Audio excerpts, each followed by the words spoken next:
লোকনাথ বাবার আশীর্বাদে আলোর দিশারি ইউটিউব চ্যানেলে আপনাদের সকলকে জানাই সুস্বাগতম। আজকের একটি বিষয় নিয়ে আলোচনা করব। বিষয়টি শুনবেন, সেটা আপনার ব্যক্তিগত ব্যাপার, কিন্তু আমি আপনাদেরকে এটা আমাদের চ্যানেলের তরফ থেকে জানাবো যে আজকে এই যে চা বিক্রি হয় বাইরে, এই চাটা কি বিষ?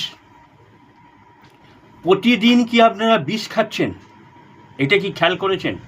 একটা দোকানে গিয়ে এক ভাঁড় চা নিলেন, সেই চাটা আপনি দেখলেন যে দোকানদার কতবার ফোটাচ্ছে। যতবার একটা চাকে ফোটানো যাবে সেইটা বিষে পরিণত হবে। আপনারা প্রতিনিয়ত বিষ খাচ্ছেন, কিন্তু বুঝতে পারছেন না। সেটা আস্তে আস্তে হয়। যখনই খাবেন কোনো দোকানে, দেখবেন তার চাটার